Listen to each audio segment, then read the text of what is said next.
ఆశ్చర్యపరిచి ఆలోచింపచేసిన విషయం ఒక కుటుంబం మృతి. ఒకే కుటుంబానికి చెందిన నలుగురు సభ్యులు బిర్యానీ తిని ఆ తర్వాత పుచ్చకాయ తిన్నారు. దీంతో ఫుడ్ పాయిజనింగ్ అయింది. ఫలితంగా నలుగురు ప్రాణాలను కోల్పోయారనే వార్త దేశవ్యాప్తంగా సంచలనం సృష్టించింది. ఈ ఒక్క న్యూస్ తో బిర్యానీ తిన్నాక పుచ్చకాయ తినడంపై పలు చర్చలు మొదలయ్యాయి. ఎక్కడ చూసినా ఇదే హాట్ టాపిక్ గా మారింది. అంతేకాదు ఈ ఘటనతో కొన్ని ప్రాంతాలలో పుచ్చకాయ ధరలు కూడా భారీగా పడిపోయాయని నివేదికలు కూడా పేర్కొంటున్నాయి.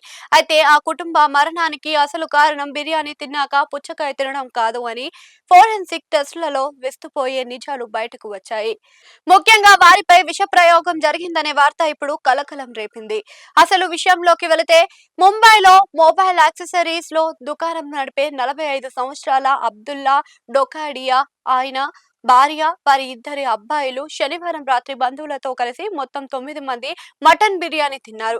కొద్దిసేపటికి బంధువులు వెళ్లిపోయిన తర్వాత ఆ కుటుంబం అర్ధరాత్రి 1 గంటలకు పుచ్చకాయ తిని ఉదయం 5 గంటల కల్లా వారంతా అస్వస్థతకు గురవడమే కాకుండా వాంతులు విరోచనాలు అయ్యి ఫుడ్ పాయిజనింగ్ అయిన కొద్దిసేపటికే మరణించారు. ఇక ఈ విషయం దేశవ్యాప్తంగా కలకలం సృష్టించింది. ఇక దీంతో బిర్యానీ తిన్న వెంటనే పుచ్చకాయ తిన్నారని, ఆరోగ్యానికి ఇది హానికరమని పలు రకాల కథనాలు కూడా సోషల్ మీడియాలో వెలువడ్డాయి. అంతేకాదు బిర్యానీ వంటి హెవీ ఆహార పదార్థాలను తిన్న తర్వాత నీటి శాతం ఎక్కువగా ఉండే వాటర్ మెలన్ అందులోనూ రాత్రి సమయంలో తినకూడదు అంటూ పెద్ద ఎత్తున వార్తలు వెలువడ్డాయి. అయితే తాజాగా వీరి మృతదేహాలకు పోస్ట్ మార్టం నిమిత్తం పంపించగా అక్కడ మృతదేహాలకు నిర్వహించిన పోస్ట్ మార్టంలో ఫుడ్ పాయిజనింగ్ కంటే పెద్ద కారణం బయటపడింది. ఫోరెన్సిక్ టెస్టుల్లో ఎవరు ఊహించని నిజాలు బయటపడ్డాయని అధికారులు స్పష్టం చేశారు. ముఖ్యంగా ఫోరెన్సిక్ పరీక్షల్లో నివేదికల ప్రకారం ఈ నలుగురు ప్రాణాంతకమైన ఎలుకల మందు కారణంగా మరణించారట. అంటే ఈ బాధితులు తిన్న పుచ్చకాయలలో ఎలుకల విషం వాడే విషపూరిత రసాయనం ఉందని పరీక్షల్లో తేలింది. ముఖ్యంగా బాధితుల మెదడు, గుండె, పేగులతో పాటు కొన్ని అవయవాలు ఆకుపచ్చగా మారినట్లుగా అధికారుల వర్గాలు తెలిపాయి.